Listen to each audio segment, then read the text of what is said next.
The message came on a Friday afternoon while I was reviewing quarterly earnings reports for my company's portfolio of subsidiaries. My phone buzzed on the polished surface of my executive desk, the Manhattan skyline stretching behind me through floor-to-ceiling windows. Victoria. My older sister by 3 years. I opened the text and read it twice, letting the familiar sting of dismissal wash over me before it evaporated into the analytical calm I'd perfected over 15 years in private equity.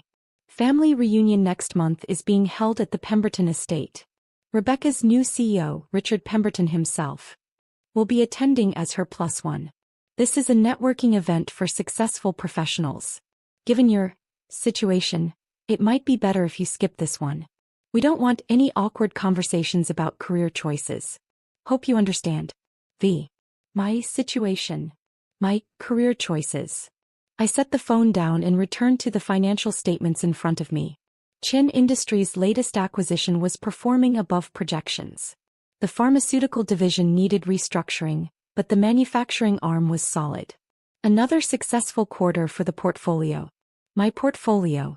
The one I'd built from a single $3 million investment 15 years ago into a private equity empire worth $2.8 billion. But my family didn't know that. To them, I was still Maya Chin, the daughter who'd dropped out of the family business to play with computers, in some vague tech startup that never quite materialized. The one who lived modestly, drove a practical car and never talked about work because, they assumed, there wasn't much to talk about. They had no idea that Chin Industries, the private equity firm they'd never heard of, owned controlling stakes in 17 companies across 6 industries, employed over 4,000 people, and had just been ranked by Forbes as one of the top 15 most influential private equity firms in North America. They didn't know because I'd never told them. 15 years ago, when I'd left the family's traditional corporate path, my father had wanted me to join the family's mid-sized import business. I'd made a choice. I'd taken the small inheritance from my grandmother, $3 million that my parents had dismissed as nice but not life-changing, and I'd disappeared into the world of venture capital and private equity. My family had been disappointed. My father had given me speeches about loyalty and tradition. My mother had worried about my stability. My sister Victoria had been openly contemptuous. "You're throwing away a guaranteed position for some fantasy about being an entrepreneur," she'd said. "You'll be back in 2 years begging for a job." I hadn't gone back. Instead, I'd spent 2 years learning everything I could about identifying undervalued companies, negotiating acquisitions, and restructuring for profitability. My first major success had been a struggling medical device manufacturer that I'd purchased for $8 million, restructured, and sold 3 years later for $47 million. I'd reinvested every dollar. By year 5, I had a portfolio worth $180 million. By year 10, I'd crossed the billion-dollar threshold. By year 15, Chin Industries was managing assets worth $2.8 billion, and I personally controlled companies that ranged from pharmaceutical manufacturers to technology consulting firms to luxury resort properties. I kept a low profile deliberately. No media interviews, no social media presence, no public profiles. I operated through holding companies and investment vehicles. When I attended industry conferences, I was Maya Chin, managing partner of Chin Industries, a name that meant everything to people in private equity and nothing to people outside it. My family had never bothered to Google me. They'd never asked what company I worked for. They'd never inquired about the details of my work beyond superficial questions that I answered vaguely. "Still doing the tech thing?" my father would ask at the occasional family dinner. "Still investing," I'd reply. "Any big wins?" Victoria would ask with thinly veiled condescension. "A few successful exits," I'd say and change the subject. They interpreted my modest lifestyle as evidence of modest success.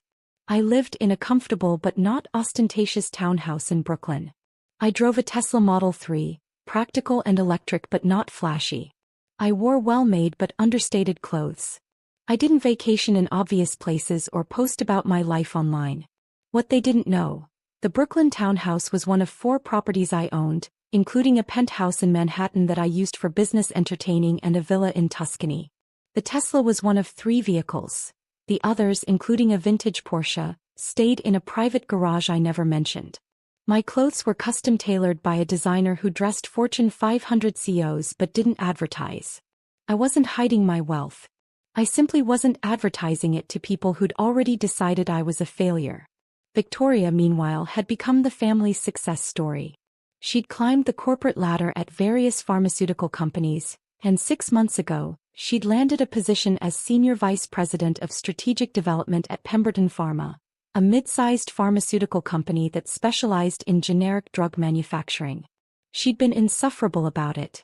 Richard Pemberton himself recruited me, she'd announced at the last family dinner. He said my strategic vision was exactly what the company needs. We're positioned for major growth. My father had beamed with pride. My mother had actually teared up.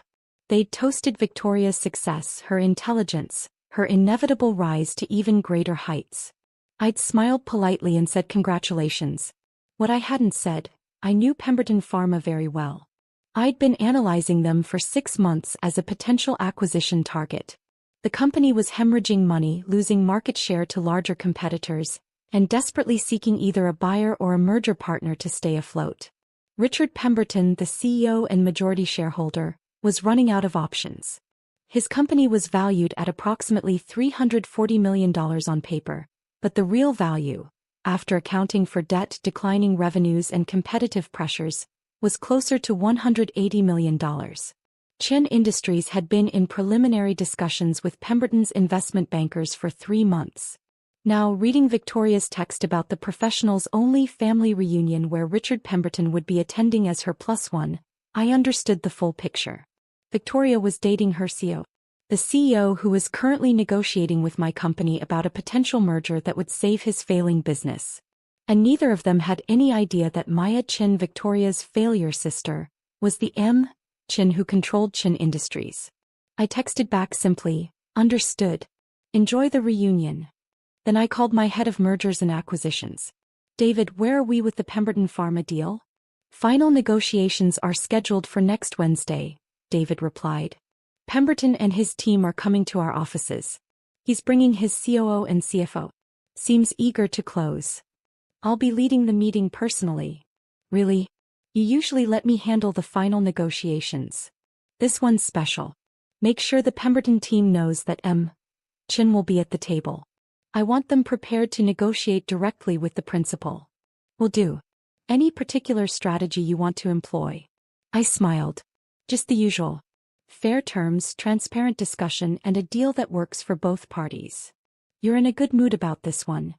Let's just say I have a personal interest in seeing this negotiation through. The weekend passed. I didn't attend any family functions.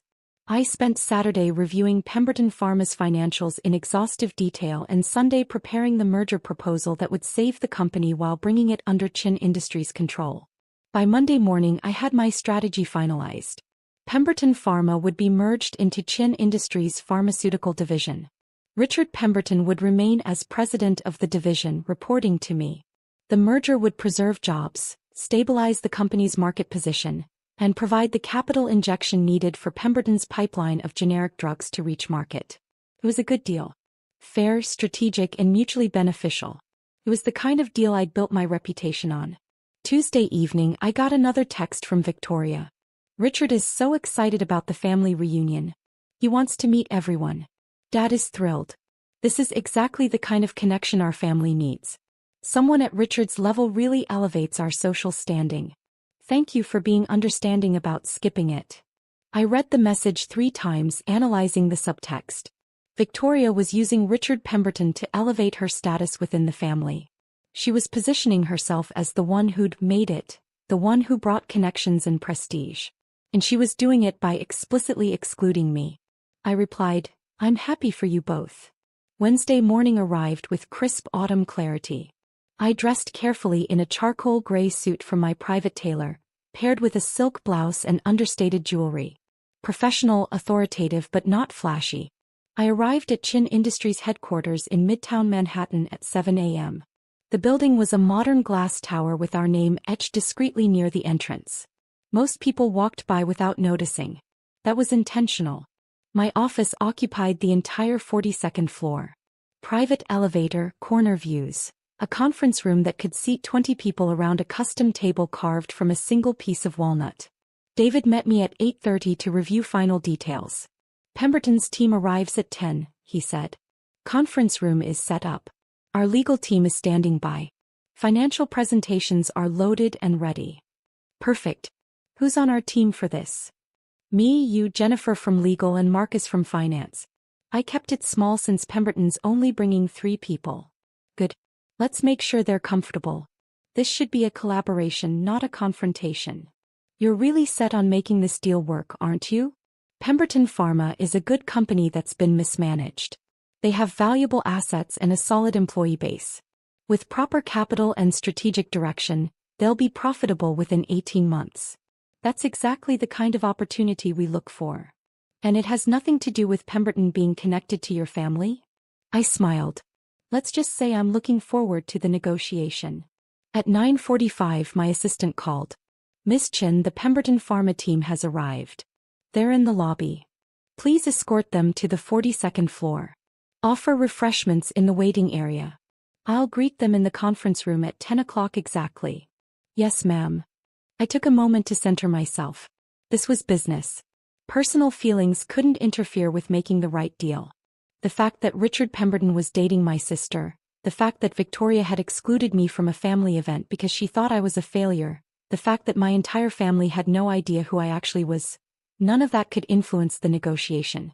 I would offer fair terms. I would structure a deal that saved Pemberton's company and served Chin Industries' interests.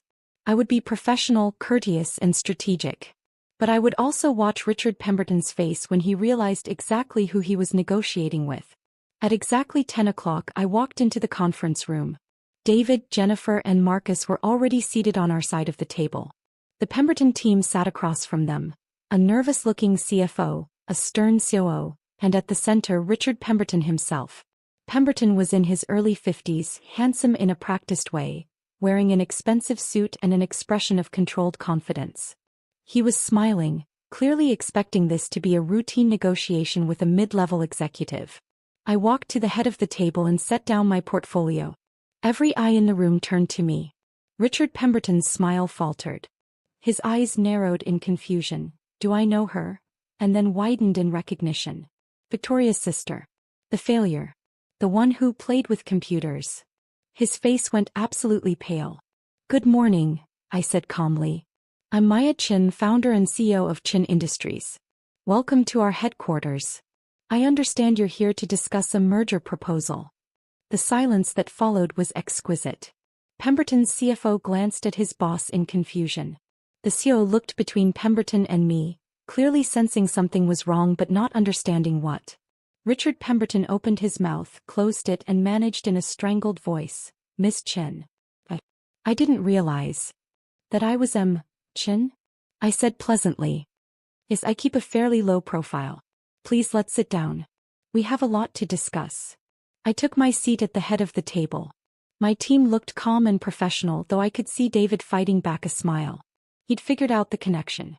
Pemberton slowly sat down, his composure completely shattered. I could see him trying to recalibrate, trying to process the fact that Victoria's failure sister was the CEO of a $2.8 billion private equity firm. Before we begin, I said, I want to address the obvious. Yes, I'm Victoria Chen's sister. Yes, I'm aware that you and she are in a relationship. I want to assure you that my personal connection to your situation will not impact these negotiations. Chin Industries has been analyzing Pemberton Pharma for 6 months as a potential acquisition. Our interest in your company is based purely on its strategic value and the opportunities we see for growth and profitability. Is that acceptable to you, or would you prefer to work with a different firm? Pemberton swallowed hard. No, that's acceptable. Good. Then let's proceed. I nodded to Marcus, who pulled up the first presentation slide. Our analysis of Pemberton Pharma shows a company with strong fundamentals that's facing significant headwinds. Market share has declined 23% over the past 3 years. Revenue is down 31%. However, you have a robust pipeline of generic drugs in various stages of FDA approval, a skilled workforce, and manufacturing facilities that are currently underutilized but highly valuable. I walked them through the analysis with the same precision I brought to every deal. Current valuation, debt structure, competitive pressures, opportunities for improvement. Pemberton's CFO was nodding along, clearly impressed by the depth of our research. The CEO was taking notes. Pemberton himself looked like he was in shock. After 30 minutes of presentation, I paused. Questions so far? The CFO spoke up. This is incredibly thorough. You've clearly done your homework. We always do. Now let me outline our proposed merger structure. I walked them through the deal. Chin Industries would acquire Pemberton Pharma through a stock-and-cash transaction valued at $220 million, significantly above the company's current market value but below what Pemberton probably hoped for. The company would become a division of Chin Industries Pharmaceutical Holdings. Jobs would be protected. The current management team, including Richard Pemberton, would remain in place but would report to Chin Industries board. The key advantages, I said, are immediate capital injection of $50 million for operations and drug development, access to Chin Industries' network of manufacturing and distribution partners, and strategic guidance from our team of industry experts. In exchange, we acquire 85% equity, with the remaining 15% held by current shareholders including yourself, Mr. Pemberton. That's very generous, the CFO said carefully. It's fair, I corrected. Your company is worth saving. It has good bones. It needs capital, strategic direction, and operational restructuring. We can provide all of that. But I want to be clear about expectations. This isn't a passive investment. We will be actively involved in management decisions. We will expect quarterly performance reviews. We will hold the leadership team accountable for results. I looked directly at Richard Pemberton. This is a partnership, but it's one where Chin Industries holds the controlling interest and makes final decisions. Is that something you can work with? Pemberton seemed to have regained some of his composure.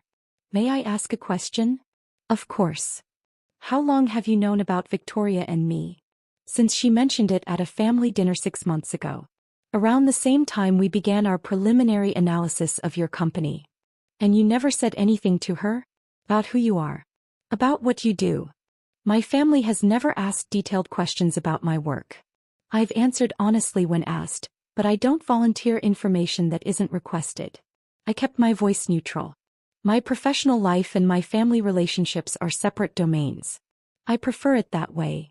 Does Victoria know you're this? He gestured around the conference room. She's about to find out. I assume you'll tell her. His face went even paler. She's been telling me about you. About how you never quite lived up to your potential. How the family worries about your career struggles. I'm aware of how my family perceives me. Again, that's separate from this negotiation.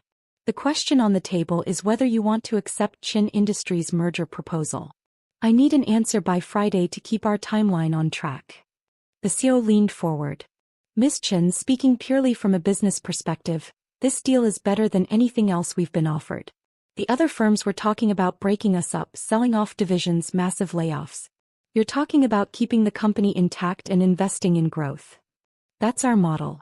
We don't buy companies to strip them. We buy companies to build them. Then yes, the CEO said, glancing at Pemberton. Assuming Richard agrees, I think we should move forward. All eyes turned to Richard Pemberton. He looked at me for a long moment. I could see him processing everything. The shock of discovering who I was, the implications for his relationship with Victoria, the reality that he was about to enter a business partnership with his girlfriend's sister, the one the family had written off as a failure. I accept the proposal, he said finally. I'd like our legal team to review the details, but the overall structure is acceptable. Excellent. Jennifer will coordinate with your attorneys. I stood and everyone else rose with me. Thank you for coming. I think this will be a very successful partnership. I shook hands with the CFO and CEO.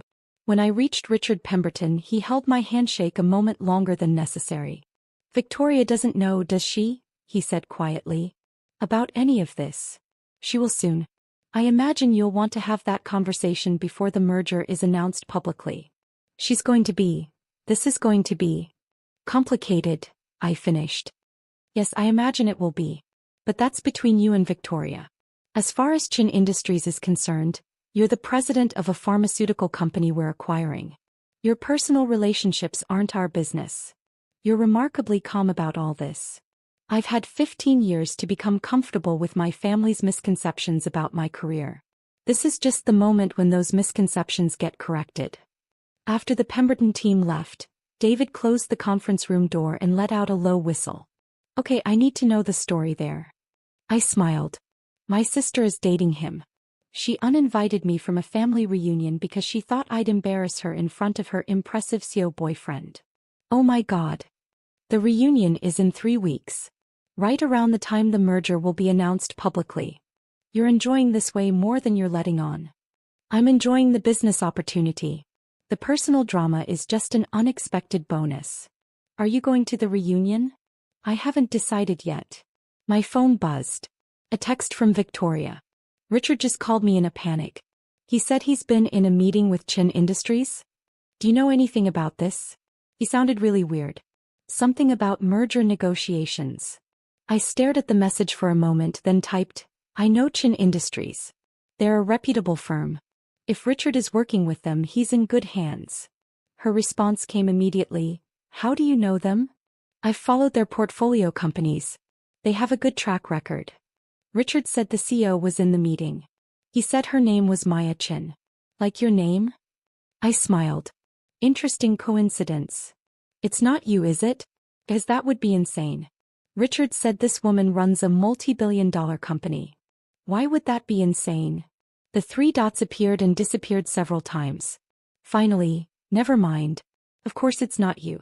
I'll call Richard back. I set the phone down. David was watching me with an expression somewhere between admiration and disbelief. You're really going to let her figure it out on her own? She's a vice president of strategic development. She should be capable of strategic thinking. That's cold. That's honest. Victoria has spent 15 years assuming I failed because I didn't follow the traditional path. She's never once asked for details about my work. She's never Googled my name. She's never shown even casual interest in what I actually do. If she wants to know who I am now, she can do the research she should have done years ago.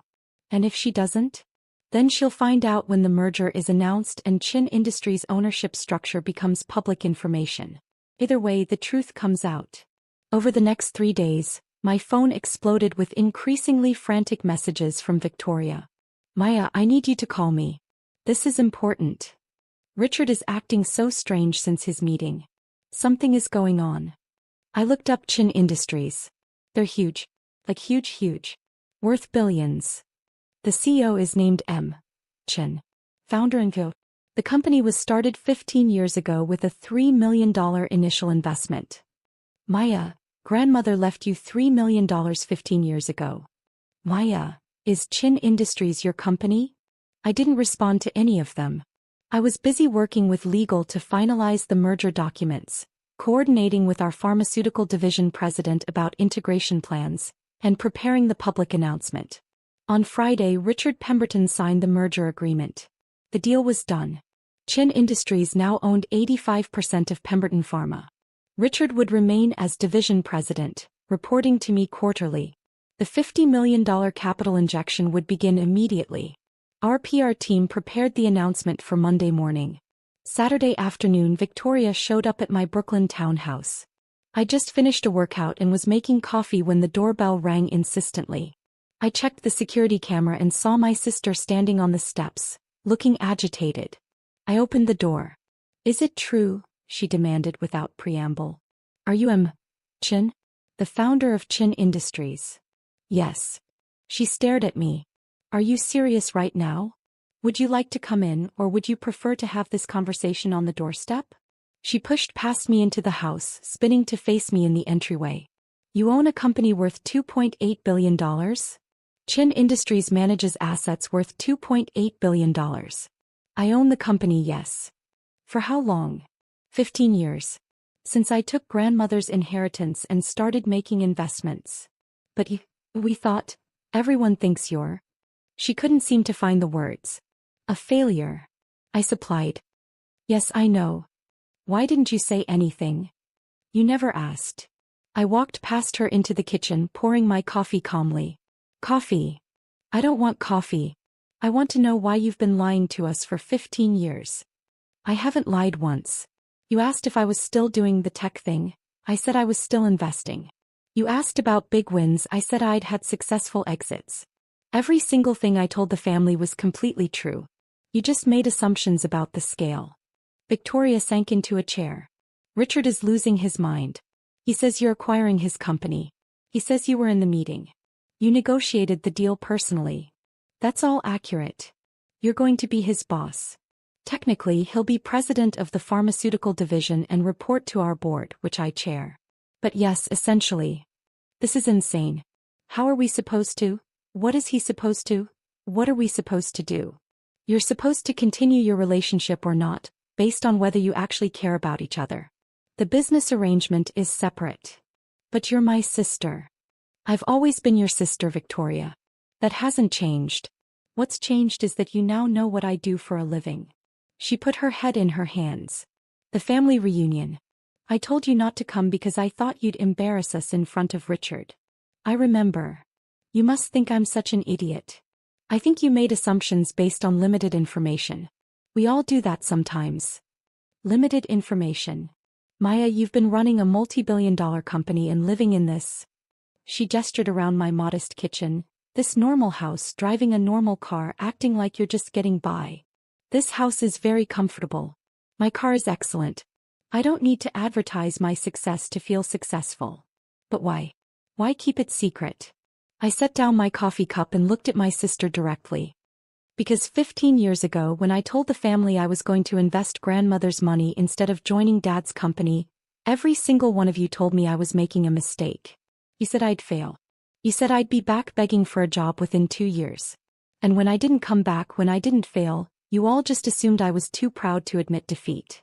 We didn't. Yes, you did. Every family dinner, every holiday, every casual conversation, there was this underlying assumption that I was struggling, that I'd made bad choices, that I was somehow less than the rest of you. And you know what? I let you think that. Because it showed me who you all really were when you thought you were dealing with someone unsuccessful. Victoria's face crumpled. That's harsh. It's honest. Victoria, in 15 years, you've never once asked me detailed questions about my work. Never asked what companies I was investing in. Never asked to see my office or meet my colleagues. You were content to believe I was failing because it fit the narrative you wanted. I'm sorry, she whispered. I appreciate that. But the question now is, what changes? Are you apologizing because you're actually sorry for dismissing me, or because you just found out I'm successful and now I'm worth paying attention to? She looked up at me, tears in her eyes. That's not fair. It's completely fair. If I'd stayed in the family business, if I'd followed the traditional path, would you have treated me the same way? Or is it specifically because I chose a different route that I became someone you could look down on? She didn't answer. Here's what's going to happen, I said, gentler now. The merger will be announced Monday. Chen Industries' ownership structure is public information, so yes, everyone will know I'm the CEO. The family will find out. Dad will find out. Mom will find out. And everyone will have to adjust their understanding of who I am and what I've been doing for the past 15 years. What about the reunion? What about it? Are you going to come? You should come. You should absolutely come and show off. I shook my head. That's not my style, Victoria. I didn't build this company for validation from the family. I built it because I wanted to prove to myself that I could identify value where others didn't see it, that I could build something meaningful, that I could make a real difference in the business world. But you've earned the right to. I've earned the right to make my own choices about how public I want to be. The merger announcement will happen because it's required.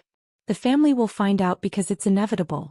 But I'm not going to parade my success around at a reunion just to make people feel bad about underestimating me. Victoria wiped her eyes. Richard wants to talk to you. About the merger, but also about everything. I'm available for business discussions. He has my office number. Why, Victoria, I need you to understand something. I'm not angry. I'm not bitter. I'm genuinely fine with how everything has played out. But I also need you to respect that my relationship with the family is complicated now, and it's going to take time to figure out what it looks like going forward. She nodded slowly. For what it's worth, I really am sorry. And not just because you're successful. Because I should have been a better sister regardless. Thank you. That actually does mean something. After Victoria left, I sat in my quiet townhouse and thought about the reunion. The truth was, I didn't want to go and watch my family scramble to recalibrate their understanding of me. I didn't want to see my father's guilt, my mother's shock, the extended family's sudden interest in my opinions and my work. I'd built my life and my career without their approval. I didn't need it now. But I also realized that Victoria's apology, clumsy as it was, mattered. And maybe the reunion could be an opportunity, not to show off but to finally let my family see me as I actually was. Monday morning, Chin Industries issued the press release. Chin Industries acquires Pemberton Pharma in $220 million merger. Deal strengthens pharmaceutical division, preserves jobs, positions company for growth. The release included details about the acquisition structure, quotes from both parties, and background on Chin Industries' track record of successful mergers and acquisitions. It also included my name and title, Maya Chin, founder and CEO. By noon, my phone had 17 missed calls from family members. I ignored them all and focused on work. The Pemberton integration was going to require careful management. I had meetings with the pharmaceutical division president, calls with key Pemberton employees to reassure them about the transition, and strategy sessions with my executive team. At 3 p.m. my assistant buzzed. "Miss Chin, your father is in the lobby. He doesn't have an appointment but he's asking to see you." I paused. "Send him up." 5 minutes later my father entered my office. He stopped just inside the door, looking around at the panoramic windows, the expensive furnishings, the wall of awards and recognition from industry organizations. "Maya," he said quietly. "Hi, Dad. This is your office?" "Yes. You built all this? This entire company? With a great team and a lot of hard work, yes." He walked slowly to the windows looking out over Manhattan. "Why didn't you tell us?" "I tried to at first. You didn't want to hear it. We would have listened if we'd known." "If you'd known I was going to be successful?" "Yes, probably. But when you thought I was just starting out, making risky investments, trying something new, you weren't interested. You wanted me to follow the safe path." He turned to face me. "I wanted to protect you from failure." "I know. But Dad, I had to be allowed to try. And when I succeeded, I needed to know that the people in my life valued me for who I was, not for what I'd accomplished. And we failed that test. You made assumptions. We all do. But yes, it hurt to be dismissed by my own family for 15 years. He sat down across from my desk, suddenly looking older. "What can I do to make this right? You can start by accepting that I chose a different path and it worked out. You can stop measuring my success by whether it looks like what you expected. And you can try to actually get to know who I am now, not who you thought I was." "I'd like that," he said. "I'd like that very much. Then come to the quarterly board meeting next month. Chin Industries is presenting our annual strategy. You'll see what we do, meet my team, understand the scope of the work. Not as a guest, but as someone genuinely interested in learning." "I'll be there," he promised. The family reunion happened 3 weeks later. I decided to attend. When I arrived at the Pemberton estate, which, coincidentally, was one of the properties I'd considered acquiring the previous year but decided was overpriced, my family was gathered on the lawn for pre-dinner cocktails. Victoria saw me first.